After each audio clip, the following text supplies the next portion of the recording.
정관용의 지금 이 사람.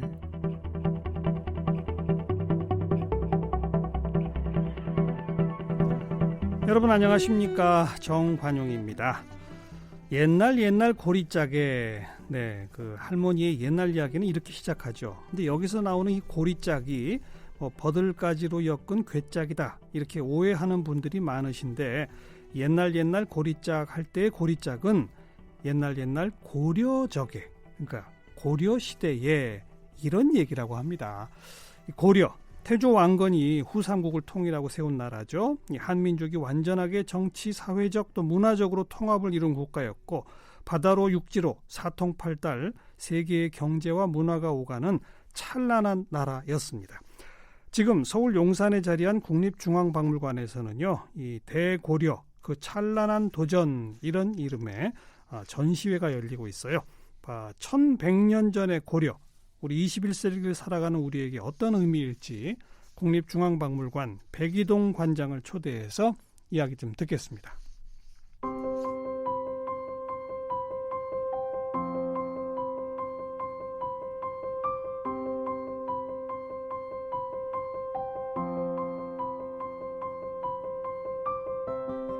백이동 국립중앙박물관장은 1952년생입니다. 1975년 서울대 고고인류학과와 대학원을 졸업한 뒤 미국 유학길에 올라 캘리포니아대 대학원에서 인류학으로 박사학위를 받았습니다. 귀국해서부터 지난 2017년 6월에 정년퇴임할 때까지 한양대 문화인류학과에서 학생들을 가르쳤는데요. 현재 한양대 명예교수입니다. 백이동 관장은 27살에 이 땅에서 가장 오래된 선사유적지인 정곡리 유적 발굴 현장의 총괄소장을 맡아 25년 동안 발굴에 매진한 인물로 유명합니다. 정곡리 구석기 축제 개최에 힘을 쏟았고 2011년엔 전국 선사박물관의 초대관장을 역임했습니다. 그동안 호암미술관과 한양대 박물관 같은 다양한 곳을 두루 거친 박물관 전문가이자 세계 구석기 학계에선 활동이 활발한 국제통으로 지금은 국제박물관협의회 국가위원회 위원장을 맡고 있습니다. 저서로는 정곡리 구석기 유적, 대한민국 박물관 기행이 있으며 2017년엔 자랑스런 박물관 인상을 수상했습니다. 백이동 관장은 수년 전부터 국립중앙박물관장이 바뀔 때마다 하마평에 오르곤 했는데요. 지난 2017년 7월에 13대 국립중앙박물관 관장으로 취임해 이젠 넉넉한 마음으로 문화유산을 즐기는 박물관 만들기에 헌신하고 있습니다.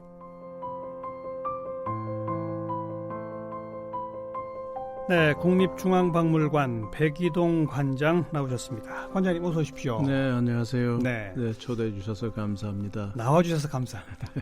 작년 2018년이 고려 건국 1100주년이 되는 그런 해였다고요? 네, 그렇습니다. 918년에 건립했기 때문에 이제 1100주년이 되는데 1392년까지 존속했었지요. 조선 1392년이니까. 1392년.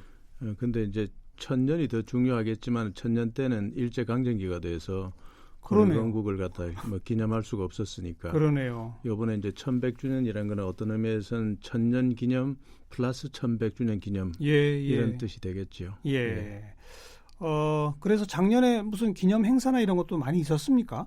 네, 작년에 사실 고려 건국이 7월 25일인가 그때 당시는 음력이겠지만 그렇게 해서 건국 그 즈음해서 또 건국 기념 행사도 하고 그 이후부터 이제 쭉 전시회를 준비해 오면서 학회도 하고 우리 제주박물관에서 삼별초 전시도 시작해가지고 그건 그저 2017년이죠. 17년부터 17년부터 쭉 해서 작년 1년 내내 이제 각 박물관이 고려 주제의 전시, 그 지역 문화를 가지고 고려 주제 전시하고 12월 3일 날 우리가 이제 이번에 지금 진행되고 있는 대고려전을 개막했었습니다. 국립중앙박물관에서는 작년 12월 3일부터 그렇습니다.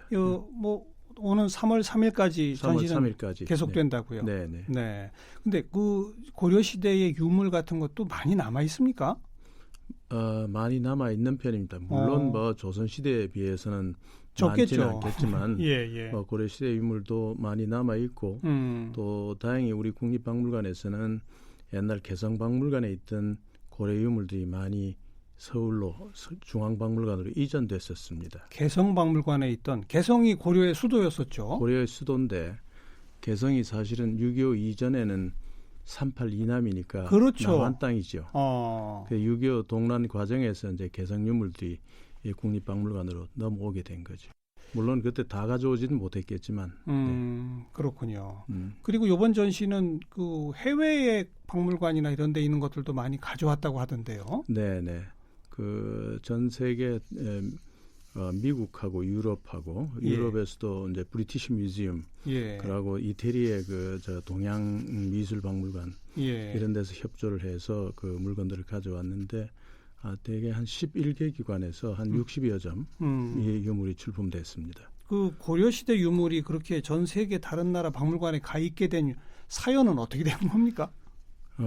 그건 뭐 근래 지난 한 100년 이 동안에 서양 사람들이 들어와서 보고 이제 눈에 좋다고 생각하는 걸 가져갔겠지만은 그건 막 고려 유물 자체가 굉장히 아름답고 정교하고 뛰어나기 때문에 관심이 많았던 것 같습니다. 그래서 외국 박물관에서 굉장히 선호적으로 특별하게 컬렉션을 해서 이제 보관하고 있던 그런 유물들이지요. 그렇군요. 네. 우리 일반 청취자분들이 뭐 조선 시대에는 아무래도 이제 가장 가까운 시절이니까 좀 많이 알아요. 그리고 통일 신라 하면 뭐 그 화려한 금관이다 뭐다 뭐 이런 거 이제 금방금방 떠올리는데 이상하게 고려는 이 신라보다는 훨씬 가까운데도 불구하고 잘 모르는 것 같아요. 어떻게 생각하세요? 그렇습니다. 사실은 이번 전시에 1100년이기 때문에 이제 전시하는 것도 있지만은 이번 전시에 우리 국립박물관이 굉장히 심혈을 기울인 이유 자체가 우리 역사 중에서 인식이 조금 덜 된 부분, 그렇죠. 그런 부분을 더 조금 차제에 부각시키자는 그런 뜻으로 또 심혈을 기울여 가지고 이번 대고려전을 만들었습니다. 그래서 해외에서도 많이 가지고 오고 국내에서도 대표적인 유물들은 다 모아서 하는 이런 전시가 됐는데 사실은 이제 우리가 그 역사적 아픔이 있었기 때문에 근세 이 조선 시대에 대한 관심은 특히 조선 말기에 대한 관심이 많은 편이고 또 뭐 세종이라든지 정조라든지 이런 뛰어난 성군이 있을 때 문화적 양 자체가 있으니까 관심이 있었는데 그 고려에 대한 관심은 좀 비교적 적었던 편이고 그러니까요. 금속활자 뭐 대장경 해도 그 유산을 생각하지 그 왕조의 전체적인 문화를 생각할 기회가 별로 없었던 거죠. 그래서 어떤 의미에서는 뭐 잃어버렸다 그러면 과하겠지만은 우리가 좀 인식을 덜 하고 있었던 굉장히 황금기의 그런 왕조 아니겠는가 그런 생각을 하고 뭐 오히려 신라나 이런 고대보다도 훨씬 더 이해가 적은 편입니다. 글쎄 말이에요.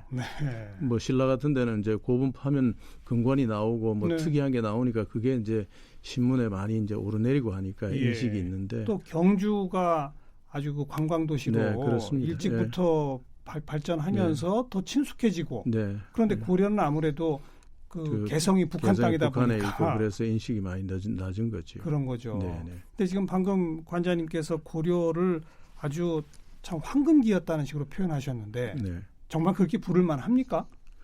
아마 그건 와서 보시면 제 말씀을 안 드려도 잘 이해하실 것 같은데 우리가 이제 문화사적으로 이렇게 보면 신라 시대에 이제 우리나라 반도를 통일해 가지고 이제 뭐 자기 문화를 만들어 가던 시절이 있었지요. 이제 그런 그 상당한 기간 동안 그 우리 문화를 만들어 왔지만은 그게 이제 꽃을 피는 시기가 꽃을 피기 시작하는 시기가 아마 고려 시대 아닌가 이렇게 생각합니다. 그래서 고려 유물들은 그 여러 분야에 있어 가지고 뭐 세계에서 더 베스트라고 할 수 있는 부분들이 있습니다. 그 예를 들어서 청자 같은 게 사실 도자기 만드는 기술은 중국에서 왔지만은 중국 사람들도 놀라울 정도로 그 고유한 아름다움, 비치색 이런 걸 가지고 있었던 거고 뭐 그런 건 중국 사람들도 더 베스트라고 했던 그런 거고 어허. 금속 활자 뭐 유명한 거 예. 이미 벌써 그 구텐베르그보다도 훨씬 몇백 년 앞선다는 게 이제 입증돼 있고 예. 또 그리고 이제 이 금속 공예 우리 뭐 포스터에도 쓴 작은 병이 있습니다만은 그런 금속 공예 부분에 있어서도 아마 보시면 저 깜짝 놀랄 정도의 그런 정교함 네, 이런 네. 것들이 있고 또 뭐 여기 대장경 같은 것도 전 세계 그 대장경 그런 대장경이 없습니다. 팔만 대장경. 팔만 대장경 뭐 그런 거 여러 분야에 있어 가지고 고려 시대는 예. 창의성이 가장 뛰어난 시기고 아마 우리가 할 수 있는 문화 영역에 있어서 어떤 대하고 비교해도 더 베스트에 속하는 것이고 그때 문화는 아마 중국이 문화의 양도 많고 뭐 아주 기술도 발달하지만은 중국과 뭐 대등한 입장에서 우리가 문화를 비교할 수 있는 그런 시기가 아니겠냐. 그 정도로. 네, 그 정도로 뭐 그건 중국 사람도 그렇게 인정하는 것이고 네. 세계 과학사 쪽에서도 우리 중세 시대, 고려 시대 때의 창의성 자체에 대해서는 높이 평가하고 있기 때문에 예. 아마 거기에 대한 재인식 자체는 우리 문화의 정체성 이런 걸 획기적으로 높일 수 있는 기회라고 이렇게 생각합니다. 그리고 고려 때는 그렇게 전 세계 다른 나라들과의 문명 교류도 활발했다면서요. 그렇죠. 고려 문화의 특징, 고려 사회의 특징은 첫 번째 개방성. 개방성. 국제적 개방성이죠. 그래서 그런 것들은 결국에 우리 국호가 지금도 아직도 코리아라 쓰고 있는 게 결국 고려에서 온 그렇죠. 이야기인데 그 전시는 고구려 아닌가요? 고구려에서 고려가 왔고 그러니까요. 서양 사람들도 우리를 볼 때 그 중세 때도 꿀이라고 했는데 꿀이가 그 고려라는 말이고 네, 네. 그렇게 하고 아라고 붙은 것은 결국 나라를 지칭할 때 아가 붙으니까 그래서 코리아가 된 그런 셈이죠. 그래서 이게 그 자체가 아마 고려의 국제성을 인정하는 것이고 예. 또 이때 고려 사람들의 마음의 자세 자체가 결국에 외국 문물을 갖다 쉽게 개방적으로 받아들이는 그런 자세가 돼 있었고 그걸 토대로 해서 우리 문화와 국제적인 문화가 합쳐져 가지고 융합을 이루어서 네, 네. 더 베스트로 갈 수 있었던 예. 그런 동력이 아닌가 이렇게 생각하고 그래서 고려하면 뭐 병난도 이런 이야기를 하는데 그 병난도가 이제 개성의 바깥에 개성 국제 옆에 항구로서 항구죠. 해성 항구에 그 항구에 그게 이제 국제 항으로서 여러 나라의 배들이 와서 이제 네. 문화를 전달해주고 네. 그걸 받아서 고려는 또 더 그 문화를 승격시킨 그런 역할을 했던 셈이죠. 그래서 고려는 보면 그 개방성의 정도를 우리가 어느 정도 가늠하냐 뭐 이렇게 한다면 고려 시대 때 재상도 외국인이 있었다. 외국인 재상이 있었다 그러면 외국인 장관? 장관이 있었다고 하면 정말요? 네, 네. 그러니까 지금도 우리가 외국인 장관을 못하지 않습니까? 예. 뭐 그런 거로 생각하면 대단하네요. 얼마만큼 이게 사고가 개방적이었는가 뭐 알 수 있는 외국인 거죠. 장관 재상이 있었다. 네. 조선 시대는 정말 그야말로 국제적으로는 고립됐다고 볼 수 있는데 네. 고려까지는 그만큼 국제적 개방성이 대단했다. 네, 그렇다고 봐야 됩니다. 네. 자, 이번 전시의 그 좀 구체적인 내용으로 들어가 볼 텐데 그 전에 한 가지 북한에는 태조 왕건의 동상이 있다면서요. 네, 그리고 네. 북한의 국보라면서요. 네, 네, 그렇습니다. 그건 언제 출토가 됐고 그게 태조 왕건의 동상이라는 게 확인됐나요? 네, 92년에 그 태조 왕건릉 부근에서 이렇게 발견된 겁니다. 그리고 그 얼굴의 모습 같은 것들이 이제 그 여러 가지 그 모습이나 관이나 이런 거로 봐서 그때 우리가 이제 황제라고 부르는 그 격에 맞는 그런 거고 이제 출토지 자체가 왕건릉 앞이니까 그건 태조 왕건상이라고 이렇게 믿고 있습니다. 예. 그래서 북한이 지금 갖고 있죠. 네, 갖고 있어. 이번 전시에 좀 같이 좀 빌려달라고는 안 해보셨어요? 여러 차례 했죠. 근데 아직까지 답이 없습니다만. 남북 관계 그래도 좀 작년은 좋아졌는데도 안 되나 보죠. 아마 다른 일이 더 바빴던 것 같습니다. 네. 근데 우리가 고려전을 하면서 이제 생각했던 것은 고려가 통일 국가다. 그 이제 반도를 많은 부분을 통일했던 나라이고 이 시점에서 우리가 고려전을 한다면 우리의 그 민족의 그런 면을 좀 부각시켜야 되지 않겠나. 물론이죠. 그래서 이제 고려 태조 왕건이 이제 그 파운더니까 그 건립자니까 좀 모시고 싶었는데 그 상이 2006년에 한국에 왔었습니다. 아, 그래요? 예, 북한 보물전을 할 때 국립박물관에 전시가 되었었습니다. 아, 노무현 정부 때. 예, 예. 네, 네. 그랬었는데 이제 이번에는 안 됐군요. 이번에는 이제 이게 문화 교류 자체는 조금 자꾸 속도가 늦는 것 같아요. 사실은 문화 교류는 먼저 돼야 되는 건데. 해야죠. 예, 글쎄 그런 거는 정치 상황이 어떻든지 간에 문화 교류는 지속해서 가면서 이게 또 사회적인 상황에 따라서 더 발전시켜야 되는데 조금 그 문화 교류가 좀 처지는 것 같아서 걱정인데 아쉽네요. 요거는 이제 왕건상을 꼭 모시고자 했던 또 다른 이유는 바로 그 얘기를 제가 드리려고 했는데 네네. 우리가 갖고 있는 태조 왕건의 스승 동상이 네네. 있다고요. 네네. 그 희랑 대사라고 네. 태조 왕건이 이제 후삼국을 통일하면서 고생을 좀 많이 했습니다. 그렇죠. 몰리기도 많이 몰리고 특히 이제 몰릴 때 이 희랑 대사가 자문을 해주고 그래서 힘을 얻고 지혜를 주고 해서 이제 결국에 후삼국을 통일했는데 예. 그래서 이제 그 통일한 다음에도 태조 왕건이 이제 계속 스승으로 모신 그런 분입니다. 그래서 이분의 상이 해인사에 있습니다. 해인사 소유입니다.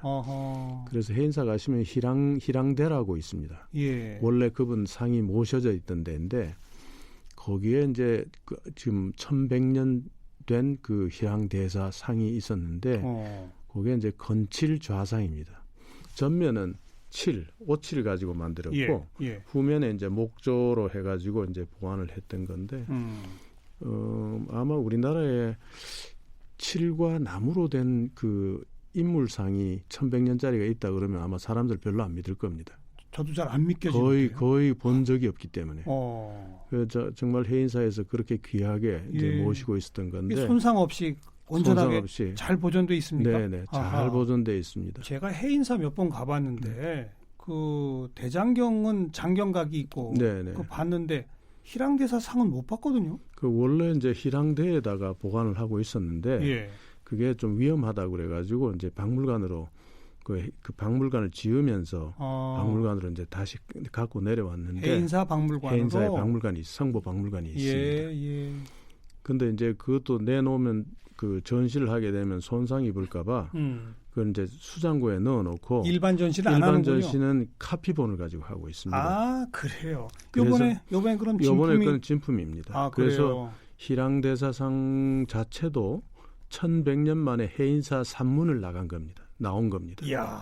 그러니까 그거는 어떤 의미에서는 특별한 경우 아니면 1000년 만에 1000년 돼도 못 볼 수 있는 그런 작품이 이제 희랑대사상인데 아마 그걸 보신 분들은 그 굉장한 감동을 얻을 겁니다. 그 표정이 정말 그 인간 살아있는 사람의 모습 같기도 하고 굉장히 성스러우면서도 인간미가 풍기고 보는 각도에 따라서 감흥이 좀 달라지는. 꼭 가서 봐야 되겠네요. 꼭 보셔야 돼요. 이번에 못 보면 또 언제 볼 수 있을지 모르는 거죠. 1000년 뒤쯤 1000년 뒤. 좀 과장된 표현이겠습니다만 굉장히 귀한 기회입니다. 만약 북한에서 태조 왕건 상까지 왔다면 사제가 함께 있는 그런 모습을 우리가 볼 수 있었을 텐데 그게 안 와서 아쉬워서 그런지 우리 관장님이 이번 전시에 그 희랑대사 상 옆자리를 비워놓으셨다면서요? 네, 비워뒀습니다. 그래서 좀 비운 것 때문에 야단받기도 했지만은 또 모든 것 자체도 나는 또 어떤 의미에서 현실적인 메시지가 있지 않나. 그렇죠. 그렇게 하고 우리가 남쪽에서 이렇게 봤을 때 우리 희랑대사가 북한에서 올 왕건상을 기다리는 모습 그 자체가 하나의 전시가 되지 않겠나 이렇게 생각했던 거고 지금 그 자리에는 연화대자가 만들어져 있습니다.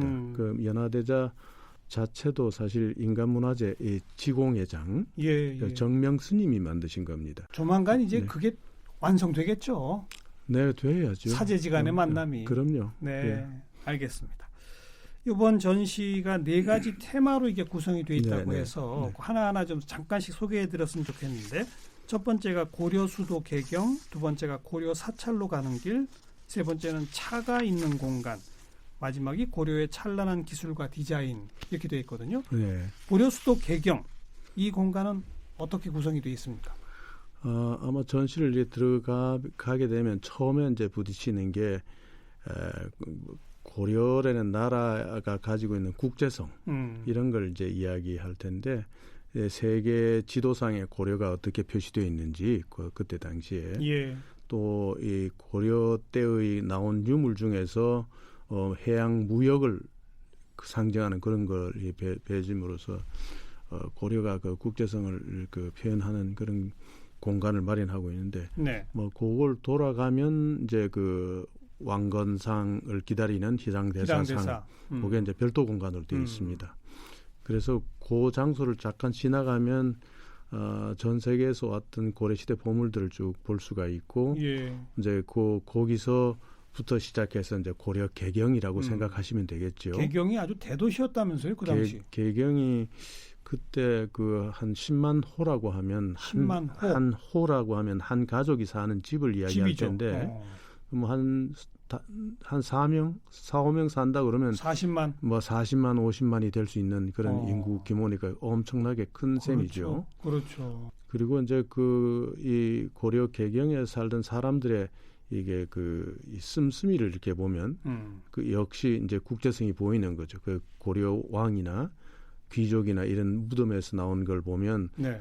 고려 청자 이외에도 외국에서 온 도자기들이 같이 묻혀 있는 거죠. 뭐 그런 수입품들. 수입품들. 그러니까. 네. 예. 그래서 그 한쪽에는 고려 시대 그 귀족 집안의 찬장 같은 거 이런 것들을 해놨는데 네.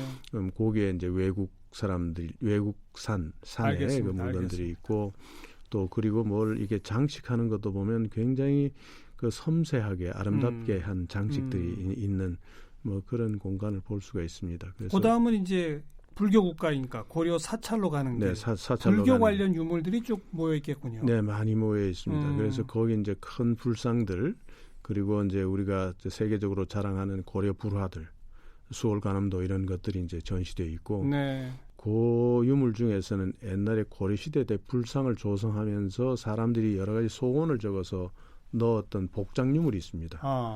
부처님 뱃속에서 나온 유물이라고 그렇죠. 그래요. 복장 유물이죠.